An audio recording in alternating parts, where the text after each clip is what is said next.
All right. All right, I'm so excited to be here with my friend Gary Caton. We have known each other for a long time. We were just talking about this a little bit. I think I met Yeah, you in person in 2012. Went in to New a talk Orleans. that you gave at the UAC conference in New Orleans. Yeah, That yeah. was that was epic. It was The epic. big year, 2012. That was when the world ended. So, Yeah, and you somehow asked we're still you here. asked the question about as above, so below. What was the original statement? And I actually knew what it was. I think I was the only one in the room that did. Dude, I mean, can you believe that? I know. That which is above is the same as that which is below, and that which is below is the same as that which is above in the accomplishment of the miracle of one thing. Let me tell you something. In my world, that is the ultimate brownie points you could ever have, like actually knowing that. So, yes, I was very impressed. And it's like hail uh well, it's not fellow. Are girls fellows too? I forget. I don't know. Hail Yeah, fellow, well met, it's just like, yes. I know it was so good. Okay, so I'm very excited to introduce Gary Caton, who is a dream astrologer, and you can find him at dreamastrologer.com.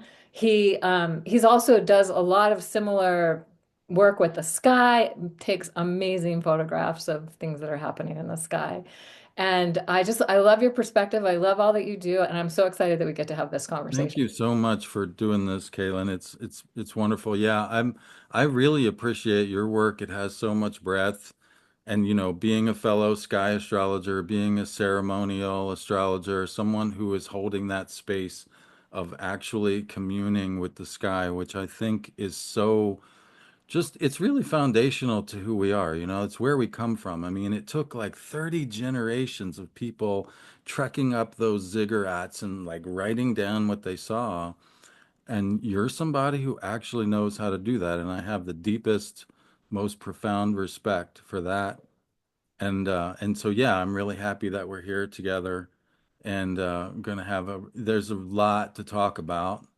Um, I think this is going to turn into an epic conversation, and I Or think it'll it's be the start actually of many conversations. that's that. Yeah. Yes, yes. Like this is because we're literally opening a portal here that is, it's way bigger than any of us. It's bigger even than this time, right? Oh, yeah. Um, and Yeah. this is something that, you've been working with since the 90s, really. And that a lot of people didn't really get to, as first hearing about vis-a-vis the 2012 and whatever. Which, 2012 came and went, and obviously the world didn't end, but it's kind of like I don't know what the metaphor I would use for, but it's sort of like just the middle of a process that is much bigger than that, right? Yeah, it's And like everybody looked at 2012 as such an endpoint, and I first became aware of it in the 90s. I think I learned about astrology 1990 was when I was like, oh, now I have to learn astrology. Like I'd known about it and yeah, 93 for me. yeah, Yeah. raised with it. But then I was like, okay, now I need to study this because this is I came across a form of astrology that really lit me up and I was really excited about it. And so I started studying it. And so 2012 was already kind of a thing for people that were into that. But Hmm. um, it was like still what, 20, 20, Yeah, 22 years right? ago. Yeah. Seems like it was forever ago, or forever it would be before it came. And now we Yeah. are like 12 years past it. Yeah, it's kind of like a kid. You think, man, I'm gonna be, wow, when I turn, you know, 12, I'm gonna be so old. Right? And then you get there and it's like, geez. Yeah. And Yeah, of it course, was fun tracking all the events before 2012 even happened. And then, of course, now we have even some more amazing things still happening. Um, a lot of amazing things coming up yeah. for One sure. of them being that as we're recording this, it's right before the December solstice. And every December solstice, really starting in 1926 to 2070, when the sun entered the 1 degree um, orb of the cross. of where the plane of the galaxy and the plane of the solar system cross. And that's where the sun started to rise with, as it was touching that cross, and then exact on that cross in 1998, and will be still touching that cross until 2070, Yeah. with So the center point so being 1962 to 2034. So yeah. we are in it. Yeah, we're in it. So every time that we celebrate Christmas, whatever, form you want, Yule, if you resonate with that, or solstice, whatever form you want, we're also celebrating the galactic equator aligning with the cardinal axis of the Earth. And that's the 2012 phenomenon in a nutshell, is that it's the one time in 26,000 years when the galactic equator is perfectly aligned with the winter solstice point. Yes. And And if you so think there's about 26,000 years, what would be the equivalent of, like, say, in one year we have one day. So we have a New Year's Eve and a New Year's Day. What is the equivalent of that? Well, it would at least be 144 years, 1926 to 2070. right, Probably even more than that, but at right. least that. So we're not Yeah.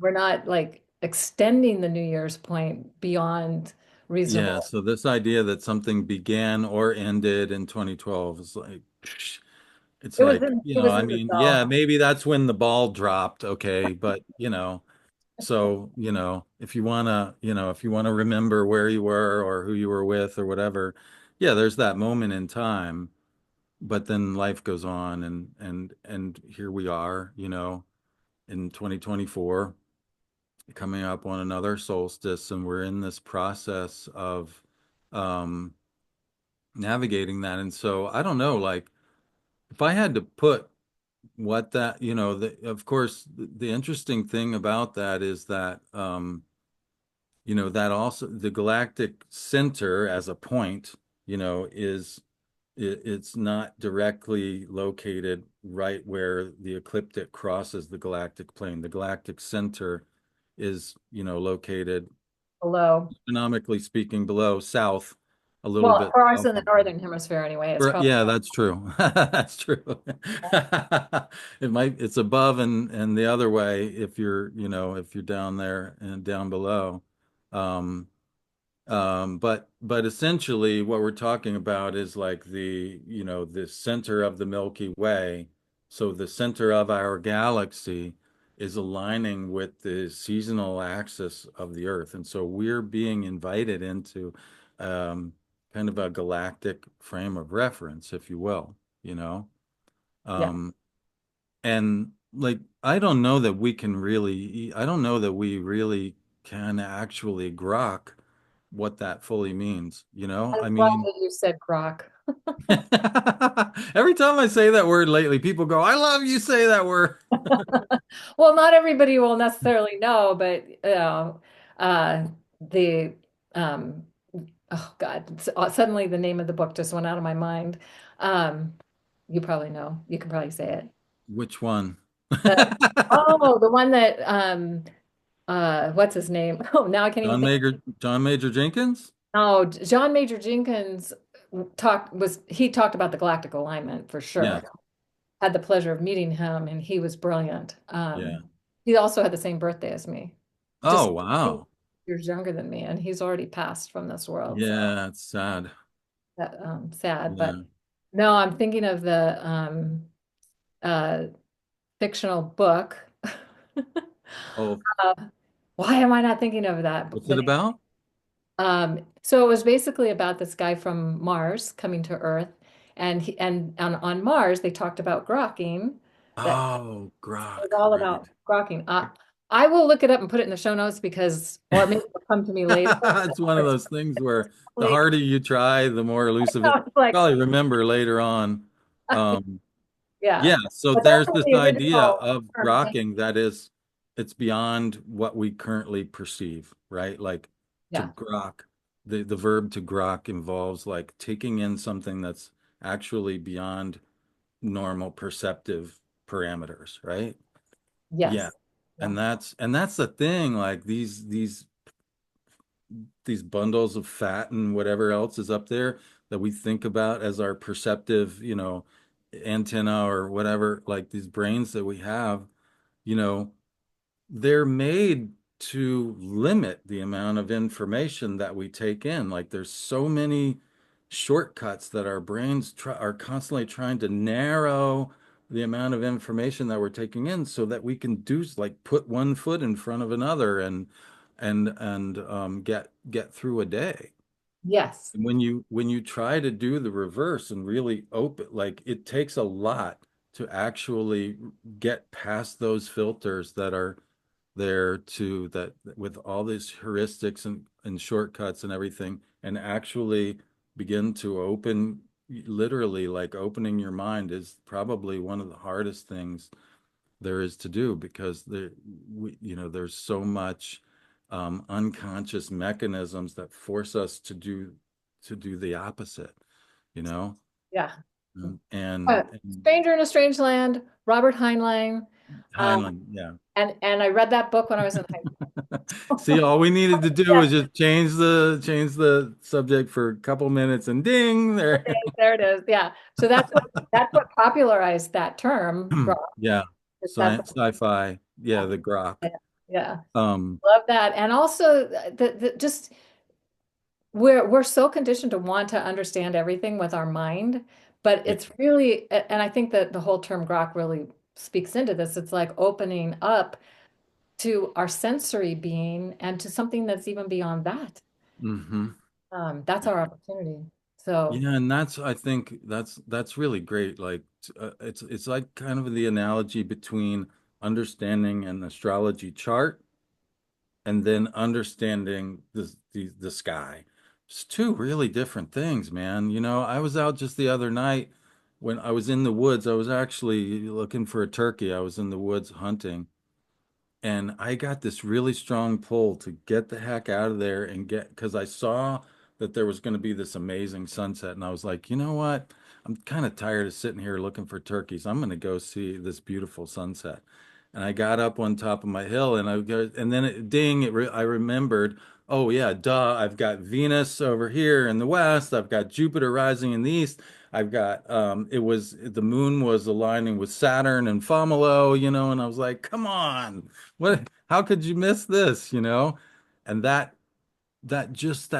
it's every time for me it's just like a kid, I just feel like I was sitting there and watching, Jupiter rising in the east, and I guess it's um, Aldebaran and Elnath, right? The two really bright stars of Taurus that are on each side, and just wow, like just that wow feeling of um, this awesome, expansive being that is the sky, and these beings that are these planets, and these beings that are stars, and you they know? share their light codes with us and their information that isn't necessarily something we're going to know with our mind, Yeah.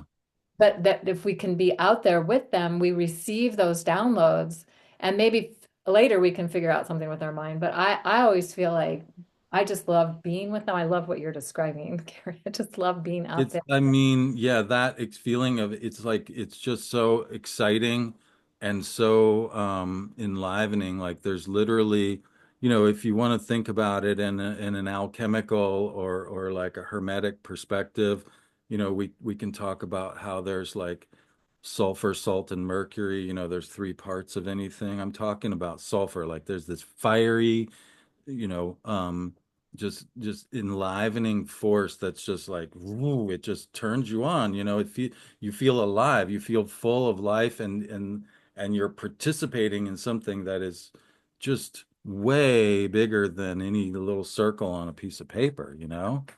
And at Um, the December solstice, and actually, really, for a couple weeks before and after, it's pretty much in the same part of the sky. It doesn't move very much, but it's 3 days in the exact same place in the sky. The right. solstice, standstill of the sun, but it's Yes. still for even longer than the 3 days.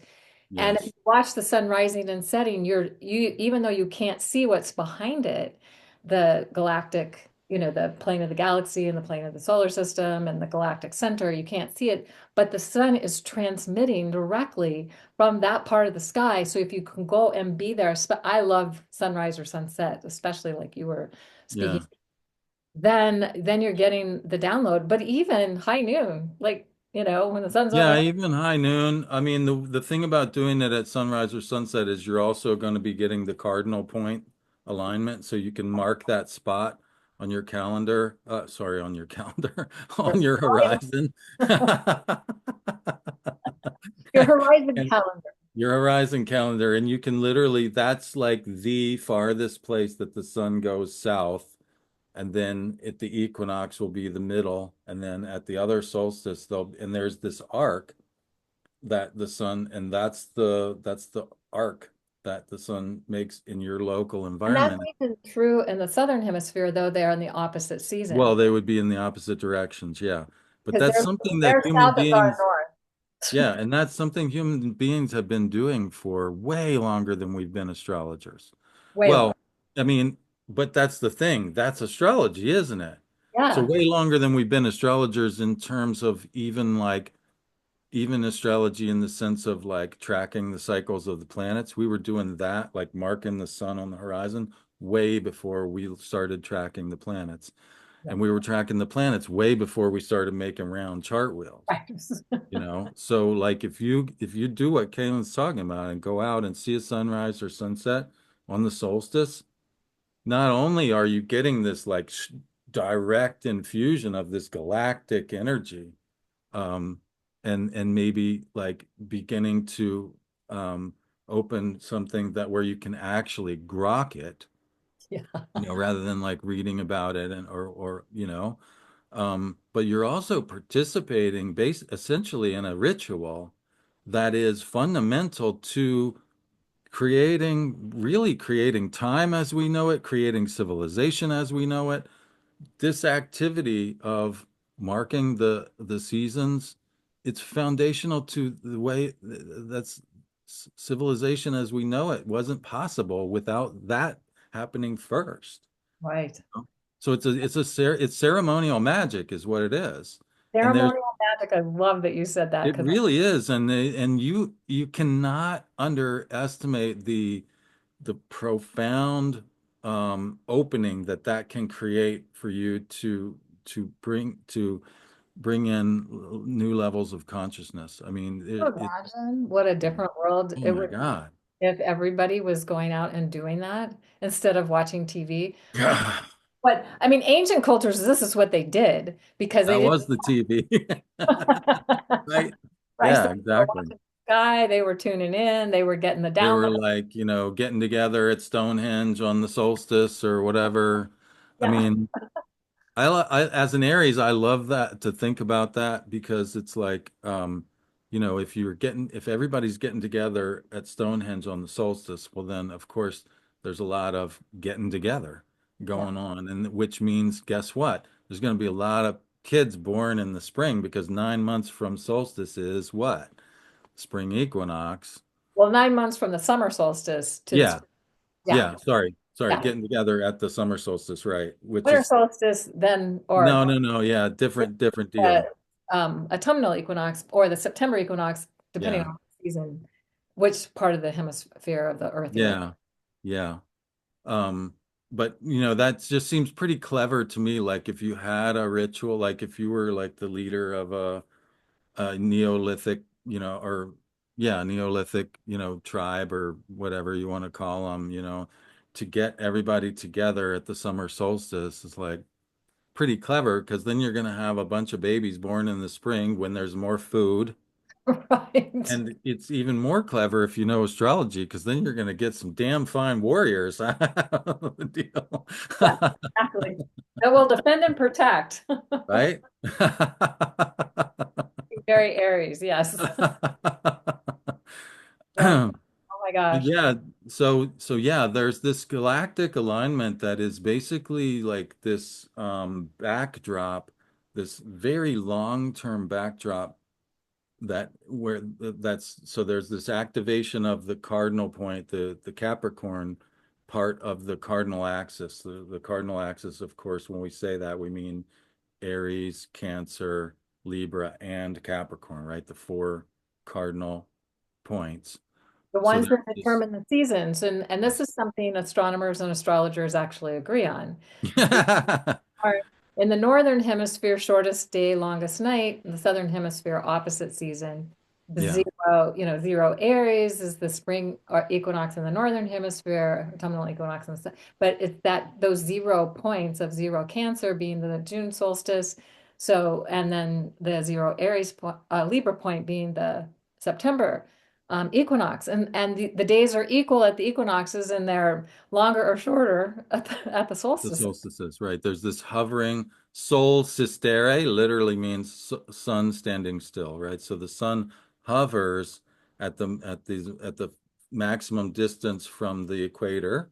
The sun hovers there for 3 or so days. If you measure it declination wise, it's about 3 days or so, which is interesting because the SON sun and the 3 days, you know, Yes. in the underworld, They and might have been borrowing. yeah, yeah, right. Oh, yeah, you Yeah, think? they might have been borrowing that perspective, and then they forgot that was what they did, and then Right? Oh, geez, we oh, totally forgot. I love this so much. Oh Yeah. Um, so yeah, there's this background, like long-term activation of this huge galactic thing. And it's interesting because, if you think about for a second, if you think about before we get into the other more current events that are activating these same 4 points, um, if you think about this idea of like sort of the evolution of astronomy, right? Like, you know, we went from a worldview that was sort of like, um, geocentric, right? Like the astrological worldview is based on what some people would call the Ptolemaic cosmos, which is like this series of like the Earth's at the center, and there's a series of nested spheres, which are the planetary spheres, and then there's the fixed stars and everything. And that it's so astronomers would say, well, that view is incorrect and outdated, and yet we still live on the Earth. The Earth is at the center of our everyday activities, isn't it? yes, You know? yeah, So, but so if you think about like the evolution of astronomy, though, like this series of expanded views, we go from this geocentric universe and then we go, Copernicus said, well, like maybe we're actually going around the sun. And so you get this heliocentric model, and then you get like, this understanding of that, not only are we going around the sun within a solar system, but we're actually going around the center of the Milky Way within that, right? yes, yeah. So And then there's the galaxy is probably going around something even there's bigger, a whole bunch of galaxies that are all going towards some point. I think they call the it the great attractor. the great attractor or whatever. Yeah, Right? And then that within that, like supposedly there's this Big Bang where there's all this radiation, still expanding out and everything. And so there's like these maybe series. multiverses, I that we have mean, a that. universe, but there's a multi-universes that are happening out there. We don't necessarily know one way or the other, but And it's it's either alive or dead, depending on if you look at it, right? I Like was like Schrodinger. Schrodinger's cat or whatever. But that's the point. Yeah, see, that's the thing. Like when you get into the multiverse theory, I'm down with it. It's totally cool, but it's like, wait a second. These are scientists talking about this. And it's like, how do you get to be like telling us that we're crazy because we're looking at the actual planets? And meanwhile, you're talking about like hypothetical universes. Like, which is more crazy, actually? Yeah, You know what I'm saying? This is the point where it's like maybe, just maybe, you're being invited to bring some weirdness back into your, right, instead of being so hyper focused on like material reality. If you need hypothetical, alternate universes to describe what the physics is telling you, maybe you left something out somewhere. You know what I'm saying? I mean, I love that you said weird because the original meaning of the word weird meant in the pattern. yeah, And so then it became like, but no, now you're outside of the pattern. So if you're right. being weird, you're not being in the pattern. And that became a judgment. Yeah, yeah. But So, yeah, okay, so let's be weird. let's be weird, right? Let's just admit that the whole thing is pretty freaking weird. Yeah. And, and that's actually what I was talking about. Like our brains are designed to make things a little less weird so that we can actually get through the day and, feed ourselves and put one foot in front of the other and everything.